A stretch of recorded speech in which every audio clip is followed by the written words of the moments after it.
I think I'm gonna log in on Hello. my personal account so that we can boost our Hello. personal account followers so that we can boost our Hello. God, I can hear me in the personal account background. so that we can boost. No, that was because I had the stream open on my desktop, so it was like echoing.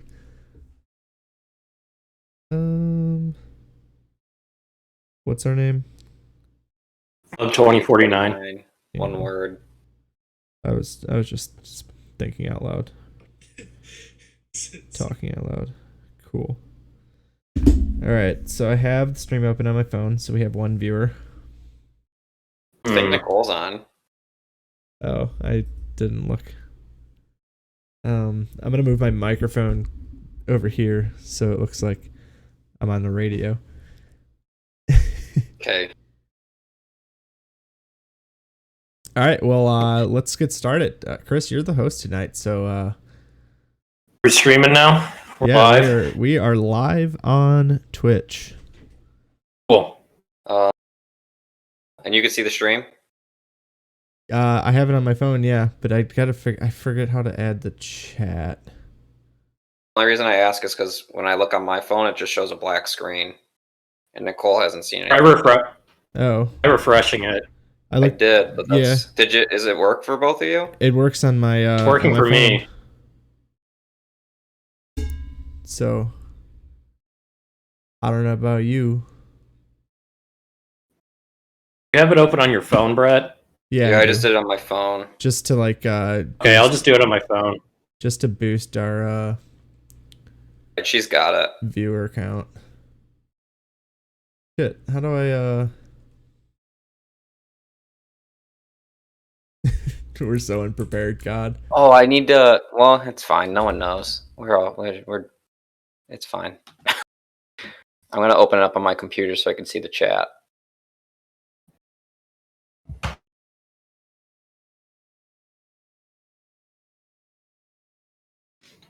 Hey, just tell me when I should start. Delete that. I don't need the computer. Okay, I have it on my phone so I can see the chat. I had chat. This is MacTail10. That's me. Oh. Who's this idiot? It's like, do we already have Wow. some random person? 6? Yeah. So 3 others besides us? No, it's just us. It says 6. Oh, I don't know. Well, I'm struggling. I'm doing this all on the fly and I'm rushed.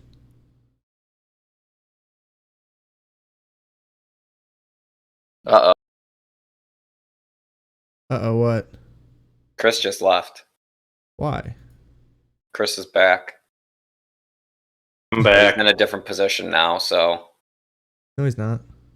Oh, now he went back to that. Well, he showed up on the bottom for me for a second. Oh. Fuck. Shoot. I mean, sorry, I swore. Yeah, Good. because this is... It's fine. We're on mature content. Yeah, you're right. Swearing's cool.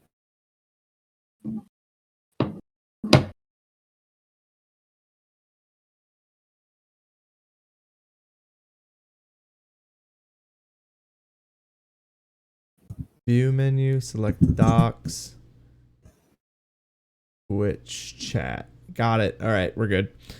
I just wanted to have the chat open so that I can view it and also moderate if Cool beans. if some of our folks get a little too aggressive. Many viewers. Oh, Yeah. shit, I should pull up... Okay, never mind. We don't I need should people pull it up. shitposting in the chat. I mean, I encourage shit posting most times, but like I don't want people like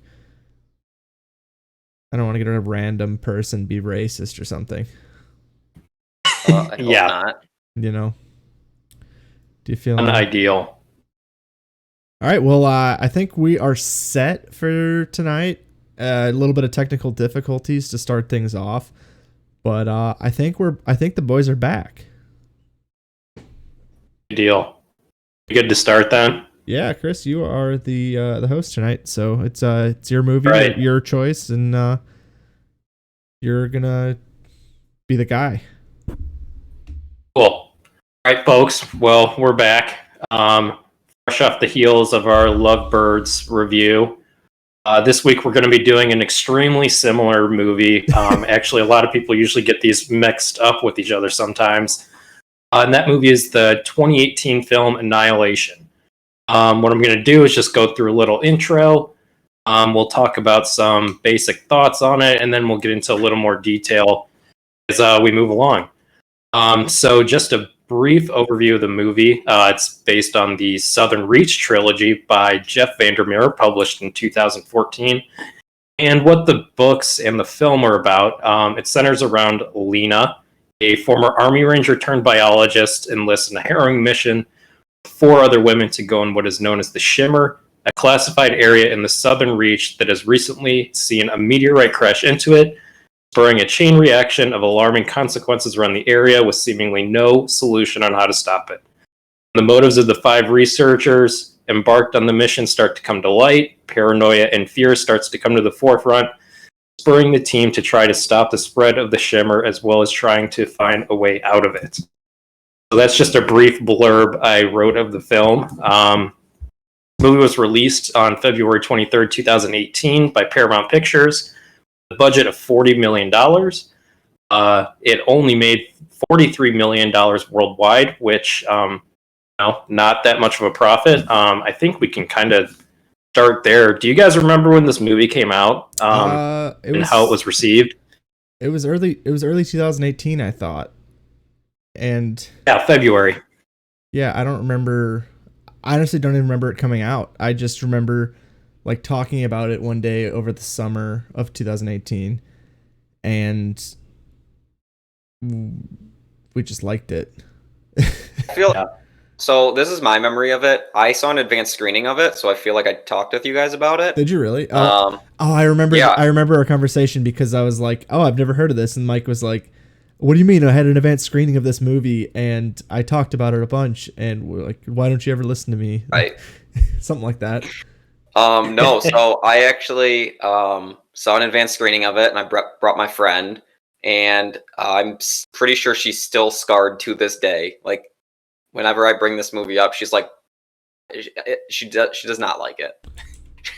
Really? I just remember her leaving it, being like, "What the fuck did I just watch?" I remember being so surprised at how violent it was. I didn't really know anything going into it because Mike, you had suggested it to me, and I just thought it was just some, kind of low budget sci-fi movie that I was going into. And I mean, to her point, your friend's point, there are some of the most gruesome images in recent memory in this movie. I mean, it truly baffled me. There's a few scenes in this movie that are just like it just makes you uncomfortable to just look at. And yeah, some might say that it'll make your skin crawl. Yeah, for sure. I can for sure see that. Yeah, little inside joke there. I don't get it. But yeah, I don't know. Just general thoughts. What did you guys think? What do you guys like about the movie? Mike, just you're the first one to see it, so yeah. What do you think? So I remember going. And I mean, I saw the trailer. I thought it looked awesome. Like the cast, it's Tessa Thompson, Gina Rodriguez, Natalie Portman. It's a dope cast. But like I guess I don't think I couldn't have prepared anyone for this movie. Like it's a complete trip. I don't know. I couldn't really compare it to anything because it's just, I don't know, out there. But no, I really like it. It's got action. It's got mystery to it. It'll have you uncomfortable, and it'll definitely have you thinking after. And I don't know. This one will leave an impression on you. Yeah, that's for sure. Yeah, just piggybacking off of what Mike said, I love Natalie Portman. I love Tessa Thompson. I love Oscar Isaac. The 3 of them together is just it's a formula for a win.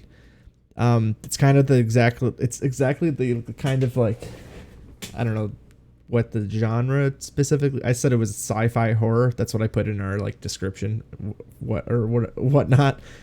But it's exactly kind of like sci-fi horror movie that I want to see. And it was one of my favorite movies of 2018. It's a damn shame that Bohemian Rhapsody won 4 Oscars and this didn't get nominated for anything. So yeah, it's well documented in this podcast and our thoughts of what how the 2019 Oscars went, and yeah, I think it did get some daddy nominations though, if I'm not mistaken. I believe it did. Yeah.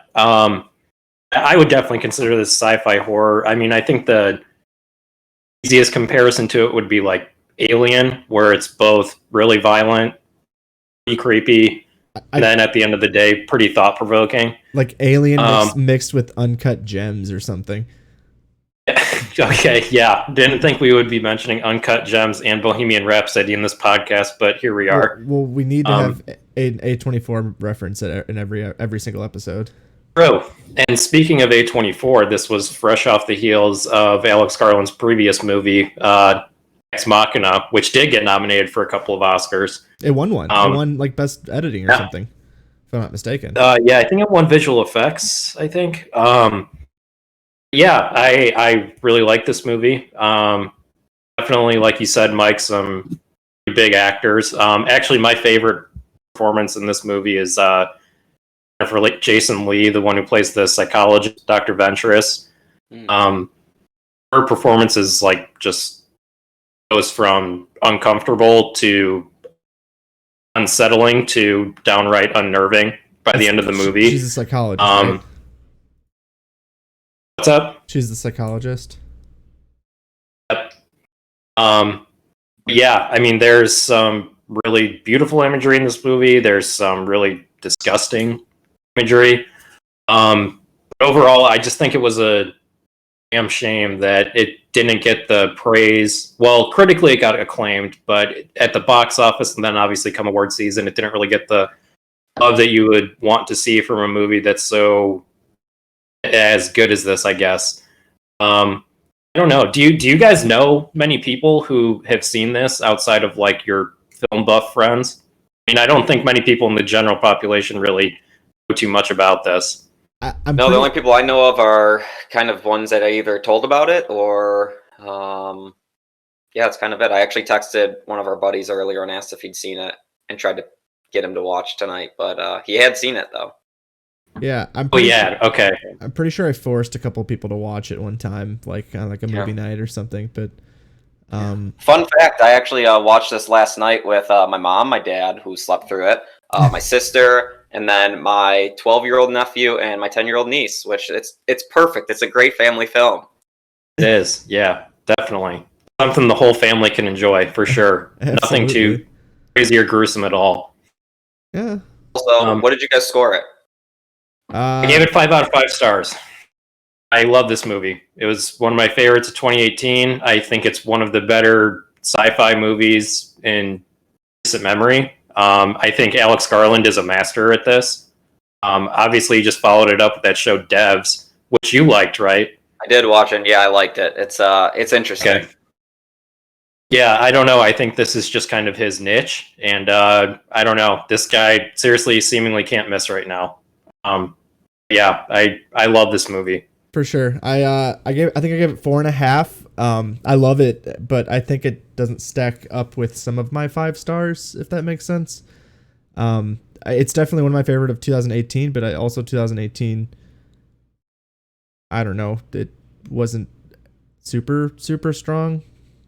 It was a down year for sure overall. It was I think that's where kind of my disappointment came in with regards to it not getting love at award season. Yeah, because it was already a down year. It was a very down year. That didn't get nominated. 8th Grade didn't get nominated. Like it was a damn shame that Bohemian Rhapsody was getting all the nominations. Yeah. But yeah, 4.5 stars for me. I think I had it at 5 stars originally, but I think I bumped it down just a half notch just because I don't think it's compares to my like absolute 5-star movies, if that makes sense. but I do love it. Fair So I'll rave about this movie. So Yeah, no, that's fair. Gave it a 4. I gave it a 4.5 as well. Unlike these guys, I don't really have a rhyme or reason, so 4.5. And unlike these guys, I Seemed don't right. remember what movies came out what year. So I just remember, I don't know. I love the experience of it all. I think it made it even better that I did go with someone and it did dramatize them, as weird as that is. But I think that even like adds to how much I like it. this is one that if a movie theater like played it again, like while they're reopening during or after the pandemic, if they want to play an old movie, I would absolutely buy a ticket to go see this one. I was gonna bring that up. I was gonna say this is one, like last week we said like movies you could watch on your phone. This is 100% a movie you need to see in theaters For if it's sure. ever in theaters again. Just everything about it. I remember the scenes were so much more intense in the theater. Yeah. And then also, I mean, I think we got to touch at least really quickly on the music is something that really stands out to me. The score of the movie is so unbelievably creepy, and it just like adds to that feeling of dread you feel throughout as they're like in the shimmer. Like even as like there's all that gorgeous imagery inside of it, but there's always that like really eerie humming in the background. Yeah, it just it makes your hair stand up on your arms and your neck. I mean, it's terrifying. Yeah, so I've seen it 3 times. The first time I watched it was on just a smaller TV with my roommate 2 years ago whenever it came out, or whenever I was able to like watch it after it was out of theaters. The second time I forced some friends to watch it on my projector at my apartment, and then the time I just watched it last night was on my computer screen with these gamer headphones on, and the gamer headphones like brought me into the fucking movie, and like I was like hearing all of the sounds of the shimmer around me, and I'm like, oh shit, this is how movies should be. I this is how it would feel if I was at like in Dolby Digital at an AMC theater. But I guess I don't know. I don't know where I was really going with that, but I was just it was a completely different experience just listening to all those sounds around me. I mean, the sound is definitely really important. I brought up the score specifically because I remember it being like kind of right on the bubble of whether it was going to get nominated or not. So I looked up the 2018 Oscars for Best Score, and the most part, it was a pretty good year. But there's one glaring bright spot, I guess. So I'll just go through the list, and you can guess which one I'm not a fan of getting nominated over this movie. All right, let's hear it, brother. The nominees were Black Panther, which won, Black Klansman, Beale Street Could Talk, Isle of Dogs, and Mary Poppins Returns. Yeah. So Mary Poppins, it was good. Yeah, you but guessed like, it. It was good, but like best original score over this? Come on, man. And yeah, I know. I can't say I remember the score of Mary Poppins Returns. I can say I remember the score of Annihilation. So the Black Panther, yeah, a bit of a disappointment. The Black Panther score definitely rips. Like it's good. It definitely like kind of carries the movie and like sets the tone for things throughout it. But like, actually, I think If Beale Street Could Talk is the superior score out of any of them. Yeah, yeah. I mean, I just wanted to touch on that because I thought it was pretty funny. Yeah, Annihilation definitely should have been nominated, but I think Beale Street was the superior one. Yeah, sure. Don't you own I guess the score, or don't you? Do you own both Annihilation too? Annihilation and what? The score Annihilation of. Or do you own the score for Annihilation? I have If Beale Street Could Talk. Yeah, because it's awesome. It is awesome. It's a wonderful film and score.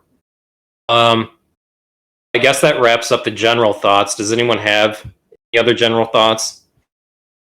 I don't. No, not that. No. Okay. One thing I wanted to say is I didn't know it was a book, to be honest. Before kind of doing a little bit of research, I didn't realize it was a book. Apparently, the book is completely different than the movie, and Alex Garland decided not even to reread the book when he wrote it. And instead, instead he decided to adapt it like a dream of the book, which it's a pretty damn good dream. I'll give him that. Yeah. It's a horrifying dream. Yeah, I mean, yeah. That's a nightmare. It's a compelling. Yes. It's a compelling story, I guess. Yeah. Yeah. Wow. Imagine that being one of those like recurring nightmares that you would get like every now and then. That just. That would be terrifying. We can talk about that when we start talking spoilers. Yeah. Well, I guess we should address the elephant in the room, or should I say the bear in the room. Sure. I kind of wanted to just get started off with the most spoilers notorious scene. Spoilers. Yeah. Spoiler alert. I don't know. You guys want to jump in and talk about the bear scene? Yeah, I think that's by far. So it's just as terrifying the third time. Yeah. Yeah, I don't know. I think it has. The more I've seen it, the less effect it has on me. But like, I think that I need to watch it with other people to see their reaction, because I remember my initial gut reaction was just pure horror. Like that was, it's.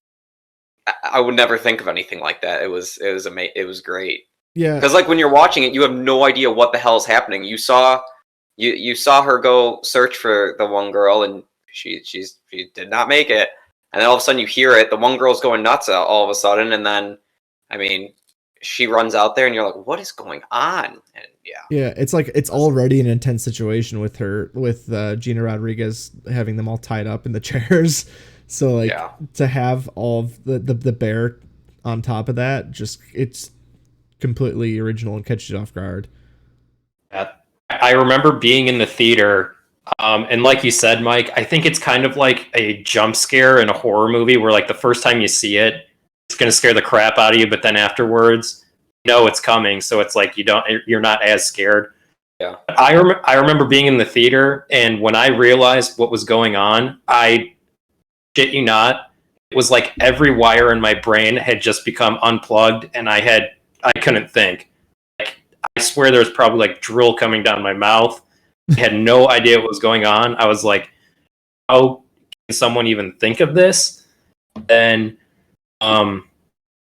just hearing Shepard's voice coming out of that bear, that like deformed bear, and then the bear just like rips Gina Rodriguez's jaw off. It was just so intense. They went there. They showed the jaw off like it was Hereditary or something. Like I said in the start of the show, like this is seriously like one of the more violent movies I think I've ever seen. I mean, it's not like all out like Saw or anything, but when it gets violent, it is seriously so gruesome. Obviously, there's another scene in particular, but I don't know. I think this was the scene of the movie, if not like the scene of the year, where it was just like gasp, and then like I couldn't even like breathe. I just was so terrified. I'm guessing that the other scene that you're talking about is the scene where the guy was getting a stomach cut open. Yes. So yeah, I think what we can do is that was the other scene that I was just like sitting there, and I'm just like I couldn't look at it. It was just like, whoa, I'm uncomfortable. Yeah. It's not. And it was so weird. The faint of heart. It's like I remember seeing that scene when, and it's so it adds to it because it's like that found footage kind of feel to it because it's on the video camera. Yeah. And I don't know why for me, and like horror and like found footage, like it just adds to the scariness of it to me. And that scene happened, I remember after they closed the camera and Gina Rodriguez says like it was just a trick of the light, I was like, okay, definitely nothing can get worse than that. And then the bear scene happened. But For sure. I don't know. That was definitely the most disgusting part of the movie, I would say. Or do you guys disagree on that? I think you're probably. No. I think you're right. I think that's my most disgusting. There's a like a pan out, like a shot of. It was just like a little bit after the guy's stomach was getting cut open. The guy who got his stomach cut open was against the wall of the pool, or whatever, Yeah. and it was like the nature was just growing out of him, and like the body was like way up here while the top half of his body was way up here while the bottom half is way down here, and there was just all this nature in between him, and it was just like, oh, that's kind of disturbing. Yeah, something I wanted to say about this is actually between the music and that particular scene, it's very, very, very reminiscent of The Last of Us. Um, Yeah, the score throughout it, I think, is very similar, but for the guy sure. against the wall is kind of like a prominent thing in the game as well. Um, Yeah, so I think that added to my liking that's to it because definitely yeah, that definitely occurs throughout The Last of Us. And Mike got me into that game. I've been playing it, so yeah. oh, we have a viewer, NPE828 says the alligator scene. Yeah, definitely the alligator scene was pretty Okay, so pretty let's scary. do a quick ranking of scariest scenes. So Yeah. here are the nominees: air scene, guy getting the stomach ripped open, aftermath of the guy whose stomach was cut open, the one that you just mentioned, Brett, the alligator scene, and the lighthouse. I'm gonna guess everyone says bear scene or Yeah, I say bear scene. no. Bear scene for the I number one overall draft pick here. yeah, I'm No. going bear scene and then stomach getting ripped open, then probably Um, lighthouse. yeah, so I'm glad she brought up the alligator because that's an honorable mention of mine. But no, my number one is 100% the lighthouse because that, like, in particular, the point where she's literally being mirrored by this figure, that Yeah, is, I mean, I get, yeah, the jump scare or shock value, yeah, but like, this is just constant, for me, it was constant dread. Like, what the, just imagine like something like that happening. That is horrifying. yeah, So that takes my number one. and And to your point, that scene is like 20 minutes. I mean, it Yeah, is yeah, not. It's not quick. It yeah, lasts a long time. yeah. So It yeah, to your point, that that's weird like synthy horror-esque techno music going on in the background too. It's just like awful. Just added onto it. So yeah, I think that two. if you look Yeah, at go. that scene in like just a bubble, I guess, yeah, it might be one of the more terrifying things. But like when you're watching it all the way through, you kind of like your senses get like a little bit immune to it, and like I don't think I felt as terrifying when I got to that point of the movie. But I definitely like if you're looking at it like you just went through all of this bullshit, and then all of a sudden there is a mimic alien like following you around a lighthouse in the middle of all this shit. Like it'd be pretty terrifying. did you guys? So the first time you saw it, and Ian is holding the phosphorus grenade, and then he blows himself up, and then the mimic alien comes from behind the camera. That definitely gave me chills the first Yeah, time I saw that. for I sure. thought that was like a pretty interesting twist, I guess. It was just Yeah. it's interesting how they use the found footage a lot to like further the story and deepen the narrative a little Yeah, bit. I love it. I think it's a really cool technique to just make things just add like a little spice on top to the core nature of it. The thing that I like so much about it is that, I mean, you see him come home. You could tell that he's different and distant, and you assume that the reason he's, throwing up this blood and freaking out and can't come to consciousness is because he's been through this thing, whatever was in Yeah. there. Like But he's then got PTSD. this is where you finally learn something else is going on, because you're like, the whole time you think he's alive. So when he lights that, or he sets out that grenade, you're like, what? And you don't have any indication of what else it could be. I mean, you learn, but I love that part. So this is something I wanted to talk about a little bit, at least, and that's kind of a good segue into it. So, with regards to like the non-linear nature of the movie, like with regards to we're in the Shimmer, and Natalie Portman has a flashback, or it goes back to the present day when she's being interviewed by Wong, and there's like like I rewatched this, and there's like clues in the movie that she's actually not who she says she is, or she's at least has like the Shimmer inside of her. Something that I noticed was that so in her flashbacks, like when she's talking to Kane and they're like in bed or whatever, she doesn't have anything on her forearm. And then in the present day, when she's in that room being interviewed, she has that tattoo on her. And then also, it's like that figure eight or that like infinity sign, which I'm sure has multitude of symbolism to it. But also, when she gets asked what happens to each of the four people, two of them she says died. Both of them were the ones that were killed by the bear. And then the other two, who were basically just taken by the Shimmer, she says, I don't know. She clearly does know what happened to them because she sees what happens to them like in person. Yeah. And it's just kind of like she's not saying everything that she knows because she probably doesn't want to tip her hand. So I just thought that was like an interesting like little trick that they had with the movie, rewatching it. One, I didn't even think of that. That's a really great observation.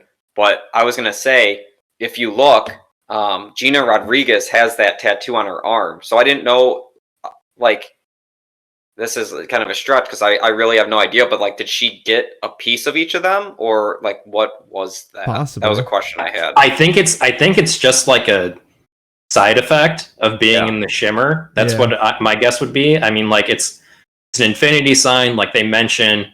It's not destroying, it's just creating something new, and that's kind of like, circle of life or whatever you want to call it, or like rising from the ashes.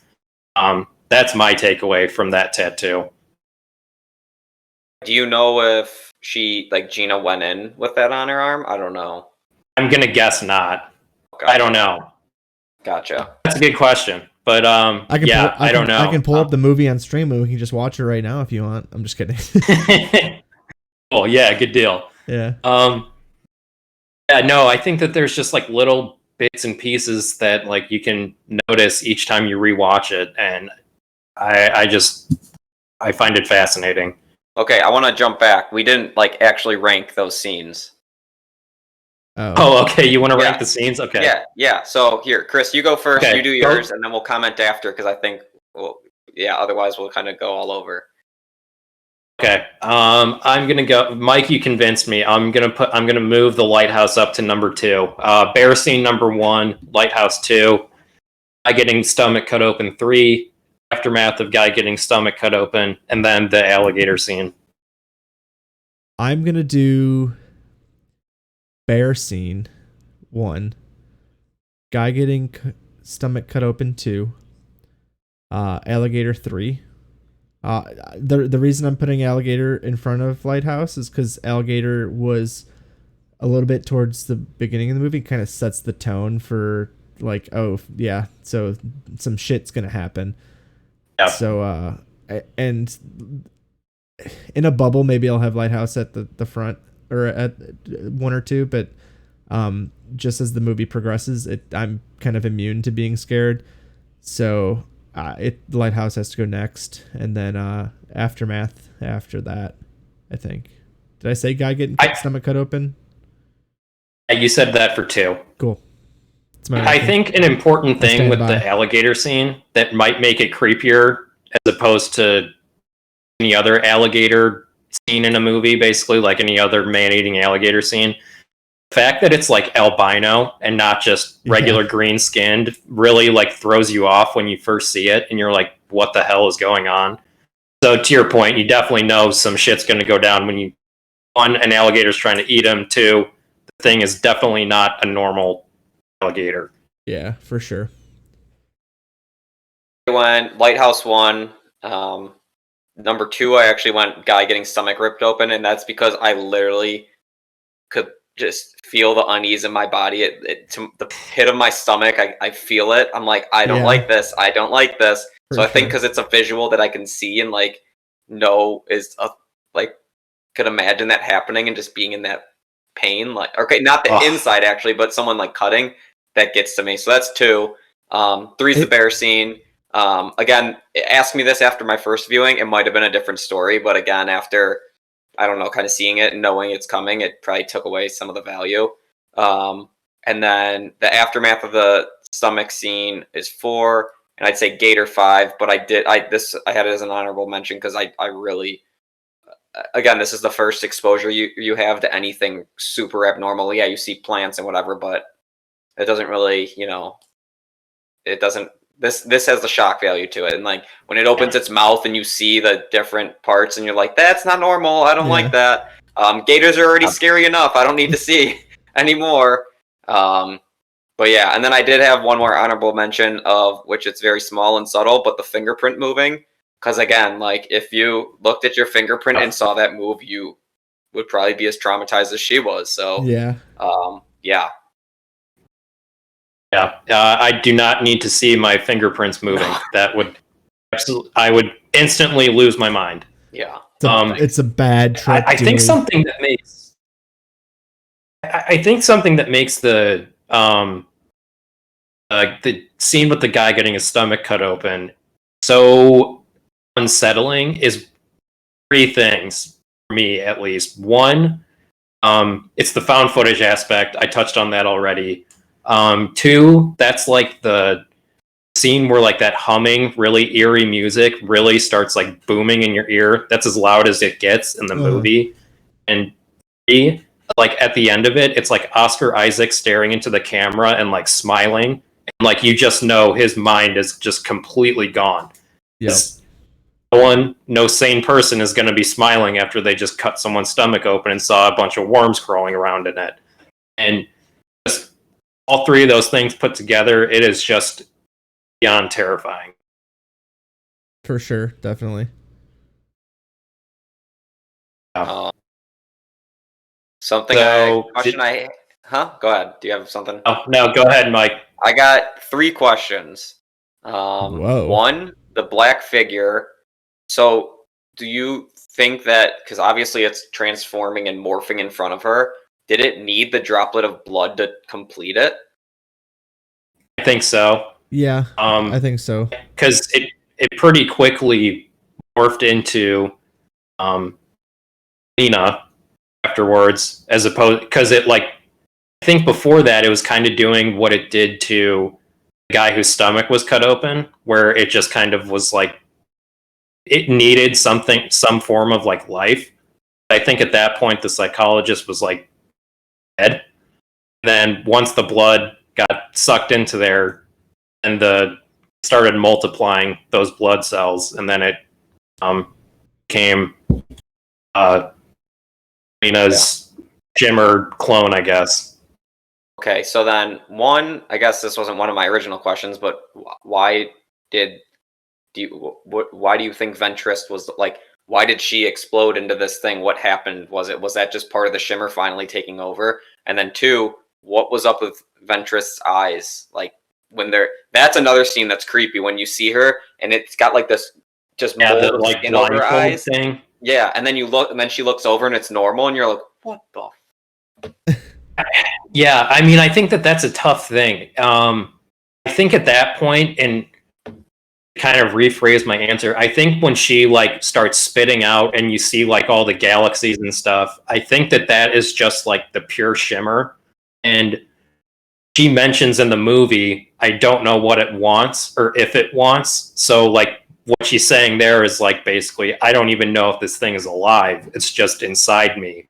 Mm-hmm. So I think that happened when she like explodes is her body is gone. It's like vaporized, and this is just like the pure shimmer. There's no life in it. It's just the shimmer. So then when that blood gets brought into her, now there's life inside of it. Then it can become that new clone, basically. So then that was my other question. Do you think that Ventress kind of gave in to allow it to do what it did because of Tessa Thompson's scene where she's like, I don't want to fight this anymore, and she just walks away and she becomes part of the land. She became the piece that she wanted to become. So do you think there's some sort of, like, I guess, fight in them that they just finally give up or give in? Or Well, yeah, I mean, I think one of the points and in his like questioning of Lena, he mentions to her she had cancer. She wasn't coming back anyway. So her only objective was just to get to the lighthouse. That was it. And then once she found it, that was like the last thing she wanted to do. Yeah. So I'm guessing she did, similar to what Tessa Thompson did. Okay. Yeah. What other questions did you have? Those were the 3 that I had. It kind of it kind of felt like throughout the movie, like,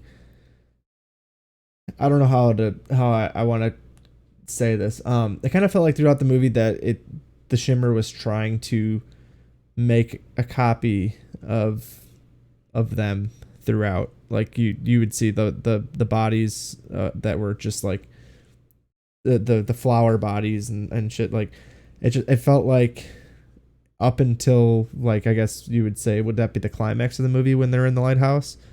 The Shimmer was it was trying to make a copy of them the entire time, and then once they got to the lighthouse and they got the blood, it was able to make a copy.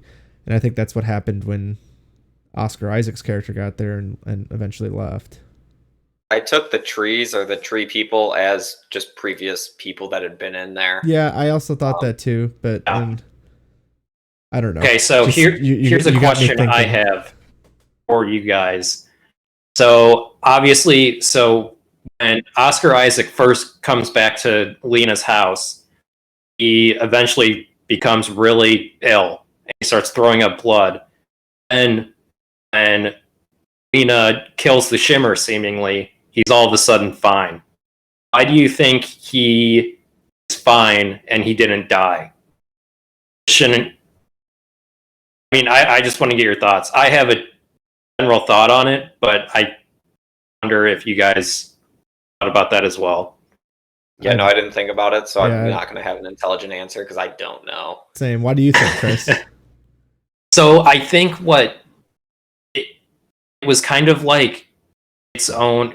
Like, I think the Shimmer is kind of like this thing's atmosphere in a way, and then after the Shimmer was broken, it was kind of like cutting an umbilical cord almost, and it was like he didn't need it anymore. Now he's okay to live out there. And then the reason Lena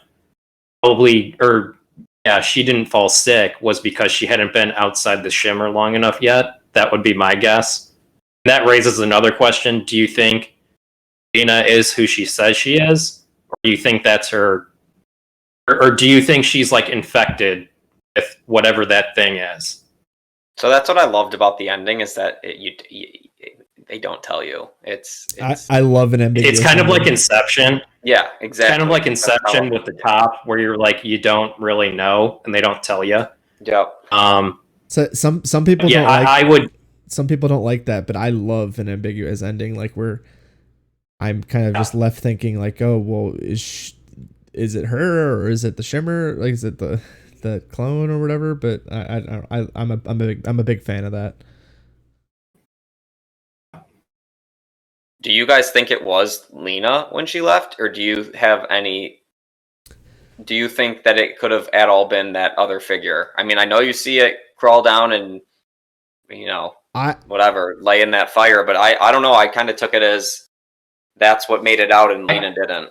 I think it's her, but I think, but her body chemistry is just forever changed from being in there, and she's she became one with the shimmer, if that makes sense.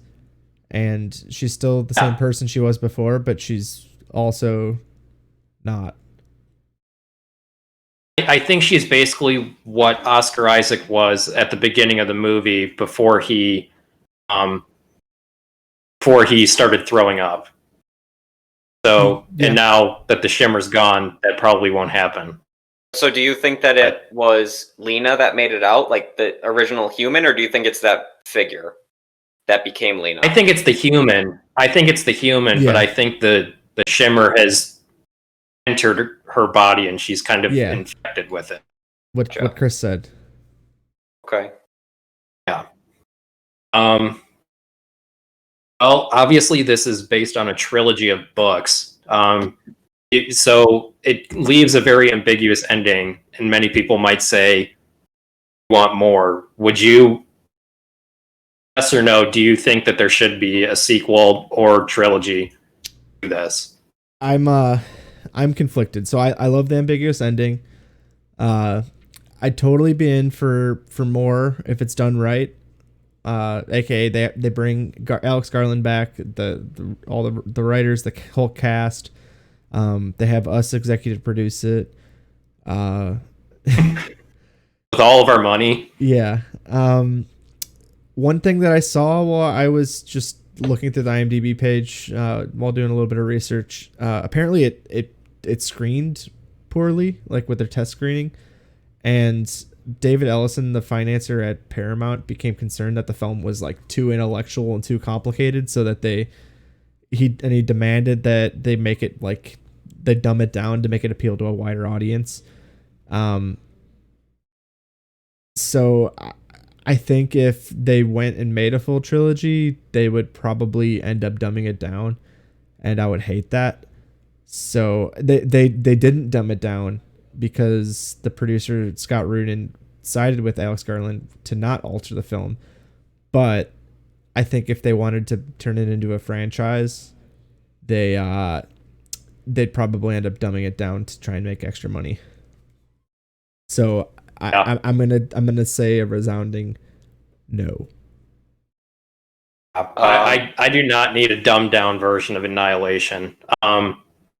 It's a complex movie, but I don't think that it's that's a detriment to it. I think sometimes you just watch movies and you need to turn your brain on for a couple of hours. It is what it is. What were you going to say? I was going to say I have no debate at all in this. It's a hard no. I don't. I think this left such an effect on me, and they can't replicate it.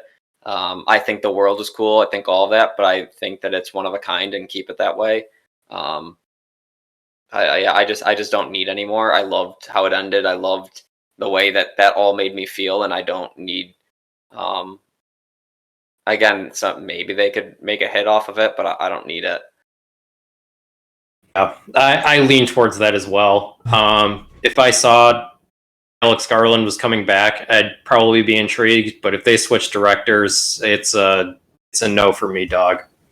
For darn sure. Yeah. Anyone else have any talking points? No, but I have something else you had.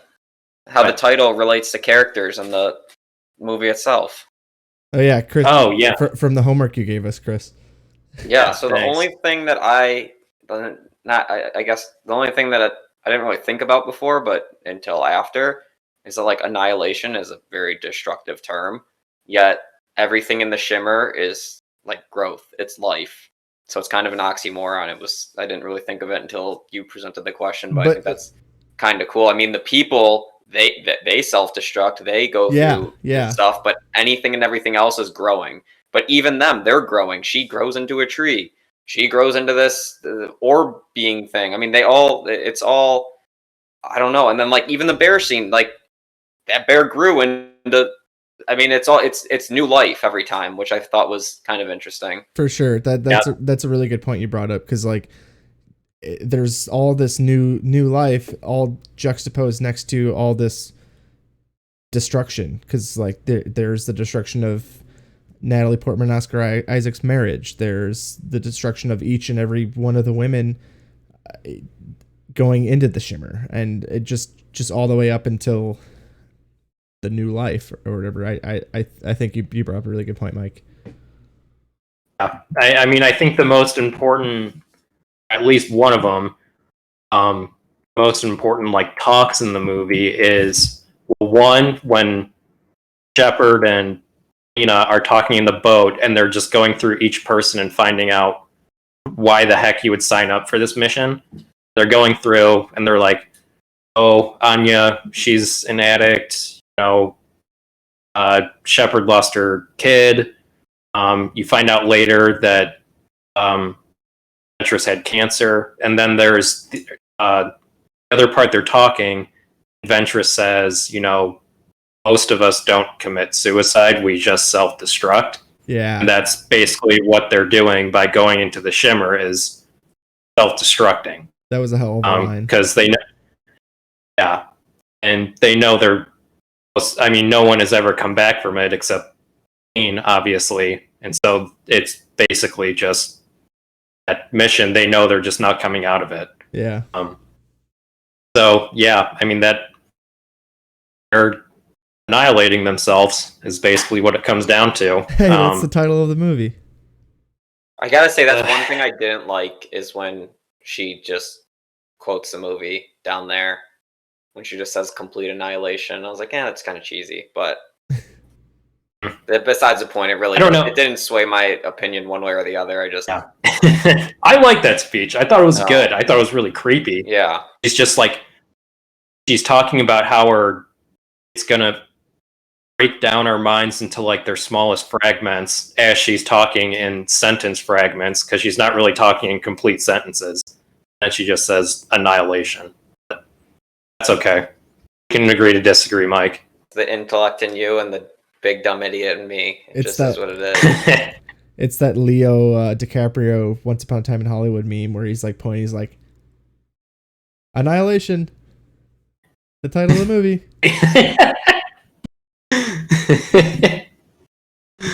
All right. Well, yeah. Thanks for bringing that up, Mike. I totally skipped that over on my notes. So thanks for saving the day here. There's another one you skipped over too. Oh my gosh, I'm such a dumb idiot. What did I do? It's the one about does this movie relate to today in any way? Oh yeah. So my thought, let's get both your general thoughts on this. I promise I won't skip over any segments next time. Okay, so it relates to today because the 5G towers are going to create the shimmer. Oh, and after a roaring start. If the 5G towers don't create the shimmer, the 6G towers will whenever those come out. Awesome. On a serious note, I think it's perhaps that like it's kind of nature fighting back. The nature fighting back aspect kind of relates to like our inability to fight a virus because I don't know. That's kind of where my thoughts are. I mean, there definitely is like a virus or like sickness or to it. It like obviously the shimmer is spreading beyond control, and there's like nothing they can do to stop it, or seemingly nothing they can do. Apparently, the vaccine to the shimmer is a phosphorus grenade, though. But just get a shit ton of those. Like, did you? Mike, did you have any thoughts on that? No, I was gonna let you guys lead this one, and if anything, I was just gonna piggyback off of. But yeah. Okay. Yeah. I mean, I think on like a super dark and depressing note, I mean, obviously these people are going through some shit in their lives, and like self-destructive behavior is obviously on the rise in our world today. But not to get too dark, but that's definitely something in the news. Yeah, this is such like a dark and depressing or just messed up movie that I'm like, I don't really want to compare it to anything right now. Because it is, and it's like even after you get past like the horror aspect to it, there's still like this is a pretty darn emotional movie in my opinion. I don't think a movie can be that thought-provoking if it's not emotional in some way, and they do a good job of like making every person seem pretty human. And do. Um, so I don't know. I think it's I think on across the board, in at least in some respect, you can connect to each of the characters and their like reactions to Shimmer, because obviously like Rodriguez like really freaks out and you're like, this person's scary as shit, but like you don't know how you would react to that in that situation either. But yeah, I don't know. I think it's always a really good thing to have in a science fiction movie when you can have people in the movie that are human and you can relate to them in some respect. Yeah, definitely. Cool. I think this is the longest single movie review we've ever had. Really? Yeah. Yeah, I could see that happening though with movies that we like have a background on and kind of all like. True.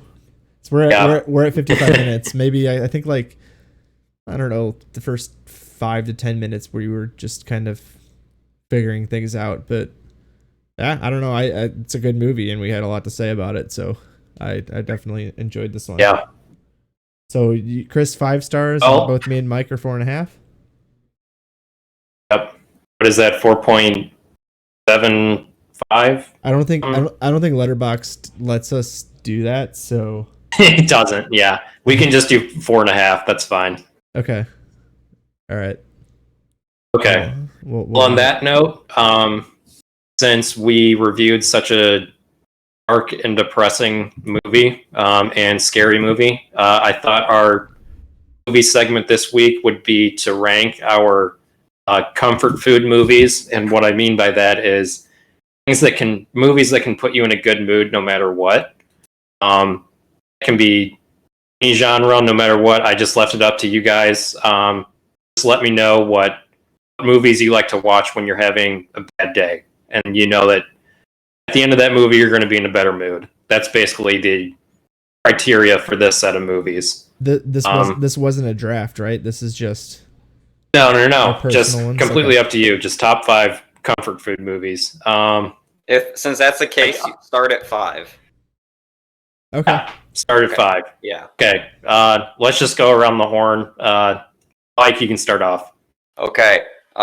Yeah, I kind of took this as like kind of what you said, but it's just like kind of a movie that I watch and it just, I don't know. Maybe it has a nostalgic value to it, but whatever. I'm going number 5. I had a lot. Let it be said, I'm making this longer than it needs to be. I did not know off the top of my head. I wouldn't have really thought of a lot of these, so I kind of looked up like feel good rewatchability movies, and then I had a massive list. I'm like, fuck, I can't pick. So this was a lot harder than I expected, but I'm gonna go number 5 again, nostalgic. I'm gonna go my Big Fat Greek Wedding. Good one. I watched this again recently, and this is something that I remember seeing as a kid and loving, and then watching it again even now. I'm like, this holds up, and everything about it's funny. The family, that just how I love it. It's a great movie. Good pick. Yeah, definitely a good pick. Mine aren't really in any particular order, to be honest. So I'm just gonna I just have a list, and pretty much any of them will make me happy in a similar way. But I'm gonna start off with I guess it's technically a rom-com, but the Silver Linings Playbook. It gets kind of depressing at times, but sometimes you need to just feel some feelings to feel better, if that makes sense, you know. No, I agree. And I just it's that Silver Linings Playbook is definitely one that I've always empathized with, and I've definitely always enjoyed that one. It's always made me feel better. It's not really, I wouldn't say it's a comfort food like a Snickers or something, or a burrito, but it's definitely it's something that helps me feel better personally. Deal. No, I love that movie. At number 5, I tried to stay away from like the high art movies and try to focus more so on just like purely rewatchable movies, but I couldn't help myself with my first pick. So no Aquaman? What? No Aquaman? No Aquaman. No. Damn. My number 5 is the Grand Budapest Hotel. I think that this is my number 2 movie all time that I've seen. I don't know. I think it's just a perfectly quirky and whimsical movie with just enough emotion attached into it. Stellar cast, obviously, but yeah, I don't know. I've seen that movie more times than I care to admit. It rips. And I think that has what? It's good. Yeah, and I think a huge part of it is just because it cheers me up. It's an incredible movie, incredible storytelling, and obviously the colors in it are very vibrant, which is going to lead people to, just subconsciously feel better, I guess. So yeah, that's my number 5. Mike's never seen that one. Yes, I have. Oh, I thought you haven't. Bastard. No, I have. It wasn't until more recently. It was probably 2-3 years ago, but I have seen it, and I do want to rewatch it. But I've seen it. By the Criterion edition. No, I'm not doing that. Ah, It's mine. Wow, ready. He is ready. Hey. That was good. Mike, Criterion edition. Mike, what's your second one? We're not going to Snake. Oh, I guess we have. I don't know. No, just Okay. Chris's Okay. choice. just around the horn. Yeah. Okay, so I did rank them, so I'm gonna go number 4. Again, this is, I feel like I went nostalgic with most of these. So number 4 is Easy A. I loved this movie when it came out, and I loved quoting it with my friends. And I remember going back and watching it. It might have been within the last 4 years or something, but again, just all the little stuff in it, it still hit home for me, and I like this one a lot. That's a great one. I think that's the last one that I've seen Amanda Bynes in. Oh yeah, she is in that. She sucks in that. I love the guy who's the teacher. I love him. He plays like Ernie I think or something in some of these like weird I don't know who he plays, but he's the teacher who's getting cheated on by his wife. I haven't seen it in a while, so I can't name it off the top of my head. He's the one that he mocks the high schoolers by like quoting their Facebook statuses, and he says, Roman just got a Coke Zero from 7-Eleven. Raise the roof.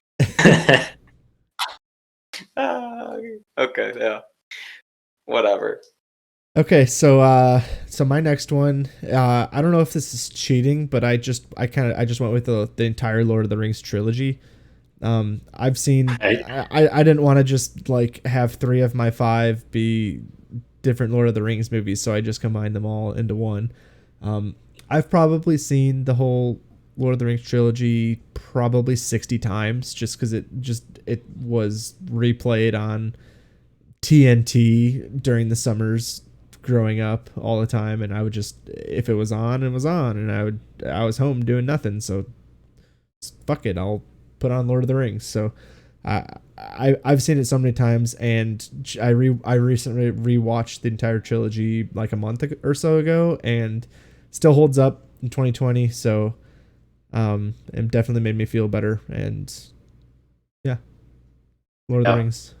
Those Lord of the Rings marathons on TNT are a lifesaver on like NFL Sundays, but in between like the afternoon and Sunday night football games where there's like that 2-hour window and there's like nothing it's on TV. No, the Two Towers is on, bro.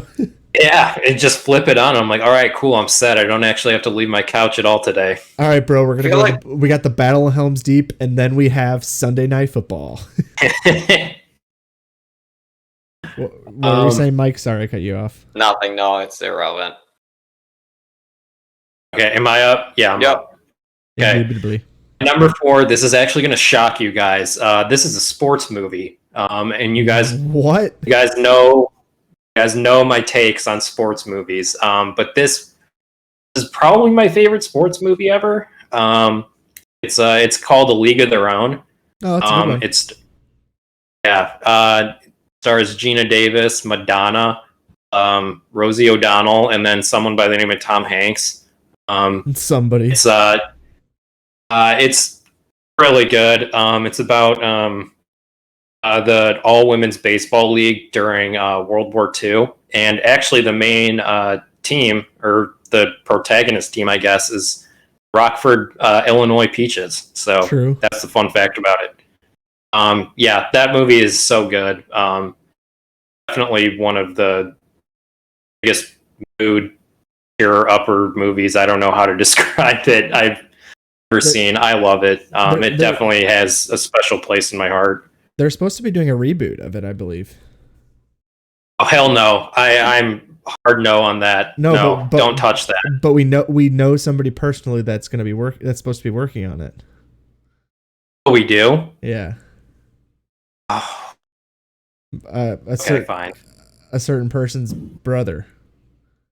Oh wow, that's crazy. Yeah, I don't know if I'm supposed to say names or anything, so I'm just gonna I'm gonna exclude the names, but yeah, he was telling me about it one time. That's wild. Yeah, so I'm interested in it if that's the case. Okay, Mike, you're up. Number 3. This might be my most recent movie of the bunch. Wedding Ringer. I don't know. This is a movie I could throw on in the background. I remember going into the theater thinking nothing, like just like whatever, and it was a blast. I was laughing from the beginning to the end. I honestly like wanted the running of the bulls, where I think that's what they called it, where they ran across the batting cage and tried not to get pelted by the speed pitches. I'm like, I don't know why, but I want to do that after seeing that scene. But no, it's just a fun movie, and I remember I used to like pregame going to do stuff by watching this movie. So I'd be home by myself, or one of my buddies would come over, and this is what we'd watch. We'd throw this on and just drink, and I'm like, so again, the nostalgic value for it. But again, it's a movie that if I know someone hasn't seen and we're in the mood for a comedy, this is my go-to. I like that movie personally because it features Joe Namath. Oh yeah. Who? Yeah, amazing cameo. Yeah, exactly. Amazing cameo. Who? Shut up. Okay, so my third one, I'm gonna go with Hot Rod, the Andy Samberg's debut film. I think it's the Lonely Island's debut film, to be honest. Hot Rod always will have a place in my heart. To be honest, I think the first time I ever saw it, I did see it in theaters in like 6th grade or whenever it came out. I thought it was so stupid, but I think like a couple of years later, I saw it again and I could not stop laughing, and it just has been a reference or just a moment in my life ever since then. And I think it's one of the most underrated comedies of all time. I mean, I think it's got like a 46% or something on Rotten Tomatoes, and I think it's criminally underrated. If the movie's about a stuntman who wants to beat up his dying dad, so he does a big ass stunt so he can raise $50,000 so we can get a new heart so we can beat him up. Like, what a great plot. That is cinema, bro. Brad had the same exact experience. I went to the theater with a bunch of other like kids our age, and we all came out of it like we just wasted $6.50. Like, we were upset about that. And then again, we saw it again at some point and absolutely love it. We didn't realize we were seeing art.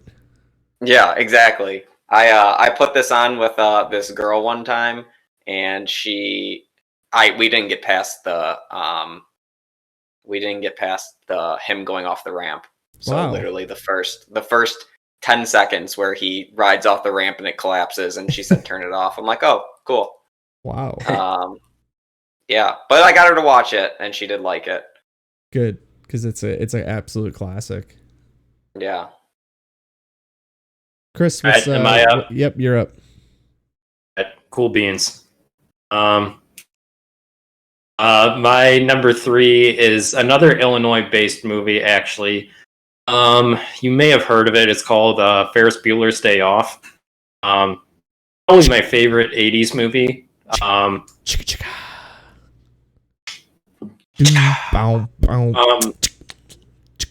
don't know.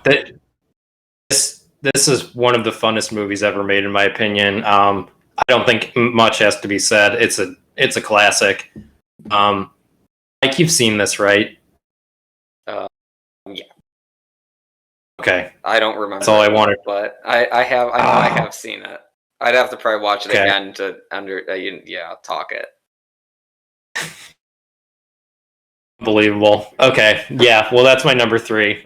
Ferris Bueller. It's elite.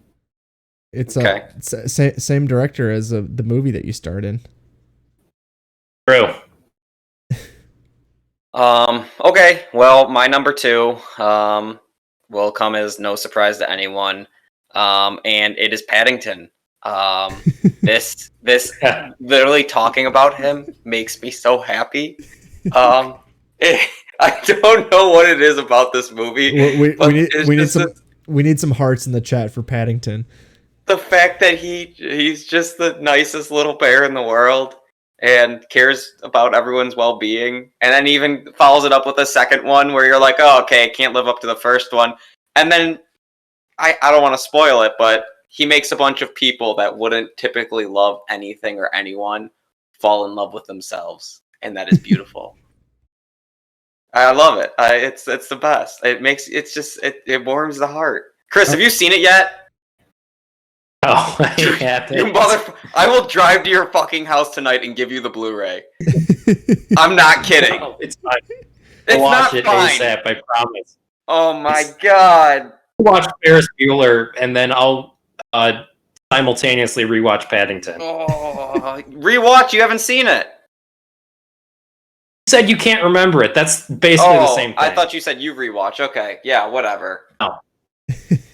I can't believe you. I can't believe we are sitting in the same chat room right now. Mike, I can't look at you. Mike, are you combining Paddington 1 or 2, or are you gonna?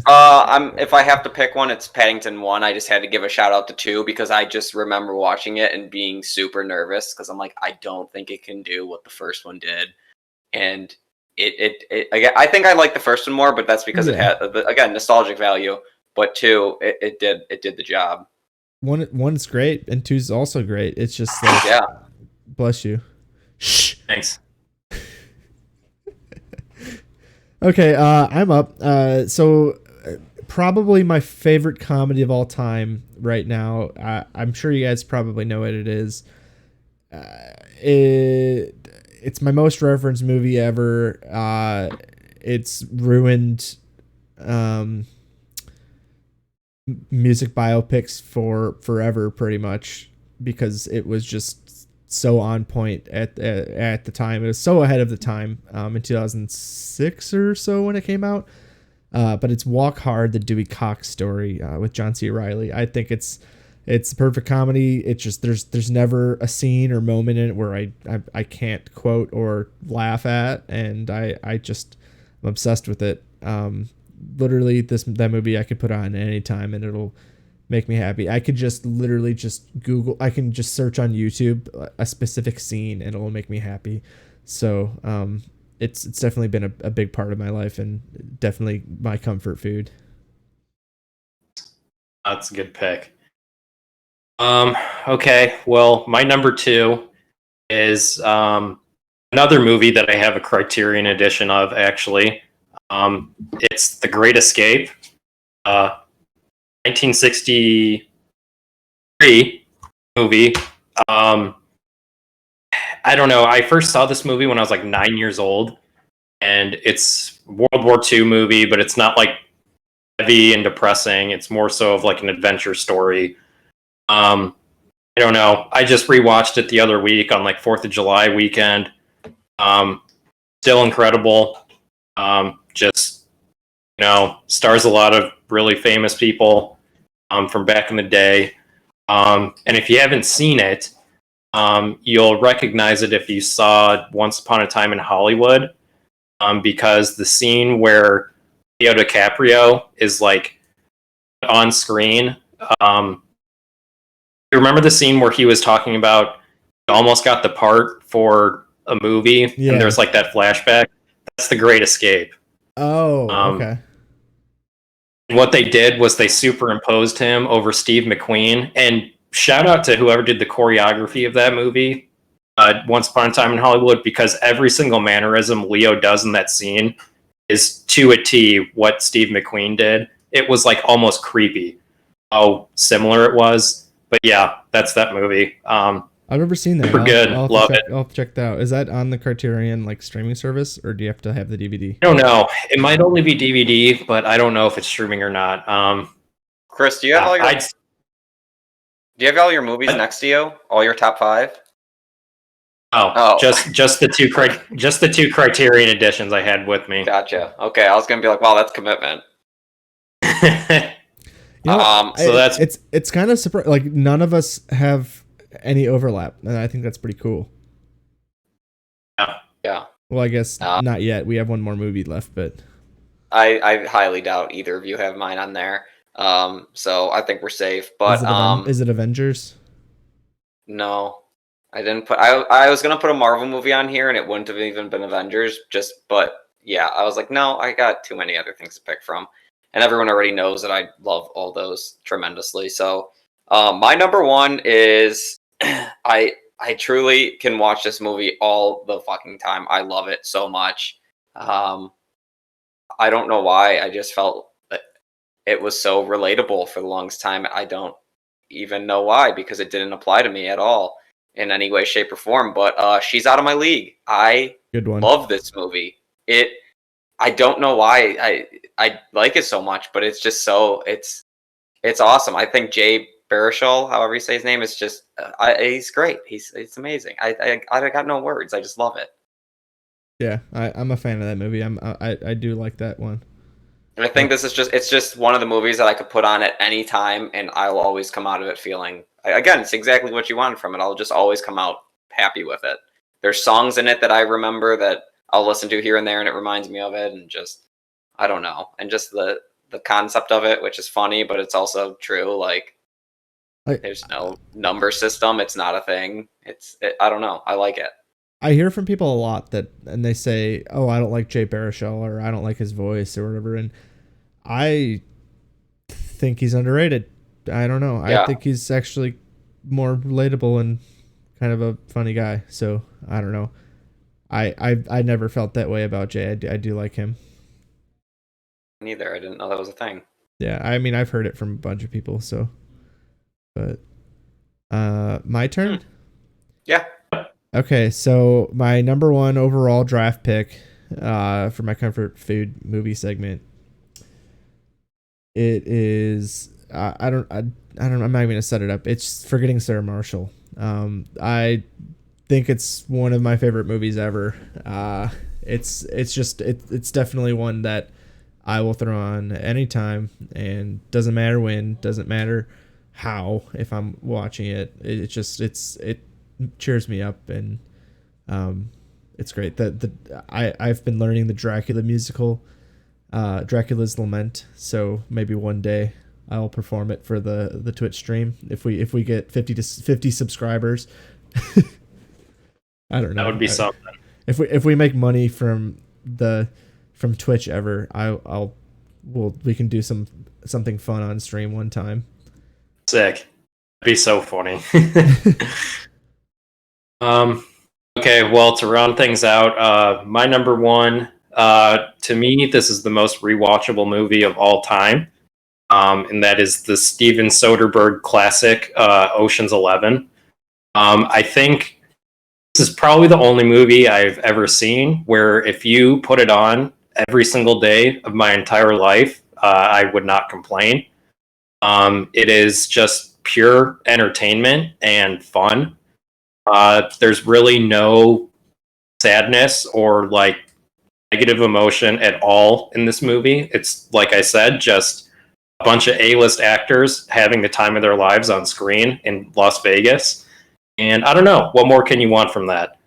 So yeah, it's probably, other than A Christmas Story, it's probably the movie I can quote the most out of any movie I've ever seen. I knew you were gonna put that one. So yeah. Did you? Although I'm kind of surprised you didn't have Lord of the Rings. I tried to stick to like lighter movies. Yeah. I mean, The Grand Budapest gets a little sad, but it's more so like bittersweet. It's not actually sad. Yeah. And just in my mind, I don't need it to be light to be comforting, if that makes sense. Oh yeah, obviously. I mean, Silver Linings Playbook, to your point, has a lot of mental health For sure. Topics to discuss. So yeah. Yeah. But yeah, that was just where I was in my thinking of it. But yeah, right. That's our list, boys. That was fun. That was a fun pod, boys. It was a fun pod. So we'll see. Yeah, we'll be back again next week with. Huh? Oh yeah, I was just Brett. You do the sign off since you always go first. Oh, okay. I don't care. I was just saying that we'll be back again next week for the podcast. Same time, same place. That movie for next week will be Palm Springs, and I believe we announced that on our Instagram. If not, we will post something. Palm Springs, new Andy Samberg movie. So, it relates back to my Hot Rod comfort movie. Still haven't watched this movie yet because I promised I'd watch it with my girlfriend and she would get really mad at me, and I love her, so I'm not going to do that. But I'm going to watch it soon. I'm pretty excited for it. Don't know what the segment's going to be yet, but I've heard nothing but good things so far. It's on Hulu, so if you have a Hulu subscription or if you have somebody who can give you access to their Hulu, just watch it, and we'll be back next week at 6:30 CST with the boys. So we good? This is Movie Guys 2049 signing out. Gucci. Tied, y'all. Yep.